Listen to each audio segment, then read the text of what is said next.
என்ன நமக்கு சம்பந்தமா எந்த நியூஸுமே போடல. இப்படியே போச்சுன்னா நம்ம பிசினஸ் படுத்துருமே. என் பொண்டாட்டி என்னை நம்பிட்டு இருக்கா. இந்த ஊர்ல என் புருஷன் எப்படியாவது வீட்டை கட்டிடுவாருன்னு. அவ ஆசை எப்படியாவது நிறைவேற்றணும். என்ன பண்ணலாம்? ஏங்க சொல்லுமா. உன் ஃப்ரெண்ட் எல்லாம் லட்சக்கணக்கில் சம்பாதிக்காங்க, நீயும் இருக்கிய. அது இல்லை டார்லிங், அவங்க பிசினஸ் வேற நம்ம பிசினஸ் வேற. இப்போதைக்கு டல்லா இருந்தாலும் பின்னாடி பிச்சுக்கிட்டு வரும். பிச்சுக்கிட்டு இருக்கிறத நாங்கள் பார்க்கணும். 5000 தவிர ஏதாச்சும் காசு கொடுக்குறியா மாதம்? ஆஹா, துருவி கேட்க ஆரம்பிச்சிட்டா. நம்ம எப்படியா எஸ்கேப் ஆகணும்? அம்மா, ஃப்ரெண்டு மாடசாமி வருவான், அவனை கூப்பிட்டு உட்கார வை. ஐயா மாடசாமி ஐயா. யாரு?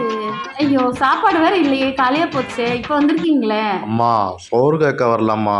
ஐயாவை சீக்கிரம் வர சொல்லுங்க, நாங்கள் அங்கே போகணும். எங்க போனோம்? ஐயா வேற கூப்பிடுறீங்க? எங்கே போனாலும் நாங்கள் ஒன்னாதாமா பிச்சை எடுப்போம். பிஸ்னஸில் அம்புட்டு க்ளோஸு.